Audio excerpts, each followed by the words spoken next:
deeqdan mucaawanada ah ee loo qeybiyey dadka danyarta ku nool magaalada Jowhar ayaa ka timiday jaaliyada ku nool dalka Holland ee ka soo jeeda gobolka Shabeellaha Dhexe waxayna ugu talagaleen walaalahooda aan haysan bisha barakeysan ee Ramadaan waxa ay ku afuraan. Deeqdan ayaa ka koobneed dhowr kiilo ku jira sokor, bur, bariis, timir, saliid iyo bacaha kuleelka iyo qabowga la isaga difaaco. waxaana goobjoog ka ahaa halka deeqdaani lagu bixinayay gudoomiyaha gobolka Shabeellaha Dhexe iyo mas'uuliyiin kale.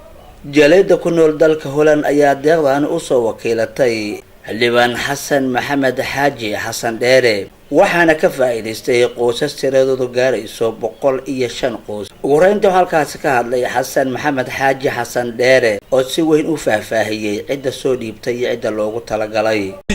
walaalo muxsiniin ah oo degan Holland iswala degmada la yiraahdo ay degan yihiin waxa hormuud u ah Qaasin Axmed Cabdiraxmaan Qaasin Jiile alxamdulillah deeqdaasi oo qiimaheedu uu gaarayo ilaa iyo 2800 qof walba waxa gaaray $27 qiimaha uu gaaray oo qof walba ay ku aqoonsan madana gudoomiye waxa kale oo sharaf weyn noo amaanta in aan dadkii mudnaysiinay. waxay isnaalkaas ka hadlay gudoomiyaha gobolka Shabeellaha Dhexe Axmed Meere Makaraan oo jeediyay khudbad isugu jirta mahad celin iyo codsi. intii baxsatay Ilaahay ka abaal mariyo ajir badan Ilaahay ka siiyo.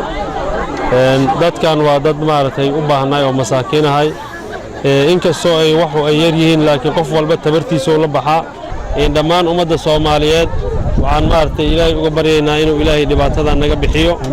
ilaahay ayaa naga bixi karo ilaahay gacantiisana weyn oo nagu filan in allaale intii ilaahay wax siiyay waxaan rajaynaynaa ama naqdaan ummadda Soomaaliyeed oo qof ilaahay wax siiyay ama ha naqdaan hay'adaha caalamiga ama dawladda Shabeelle tan qarankaba inay ummadda wali maartay abaarihi aysan ka bixin oo wali ay dhibaatooyinka ay ka muuqdaan bil soona lagu jiro. dadkan waxay ahayn dad barakacayaal oo ku nool kaamka isnaay biyaaso oo ka soo barakacay tuulo yiraahdo Jilyaale. Abubakar Maxamed Bacadle Radio TV qaranka Soomaaliyeed xarun goboleedka Shabeelle magaalada Jowhar.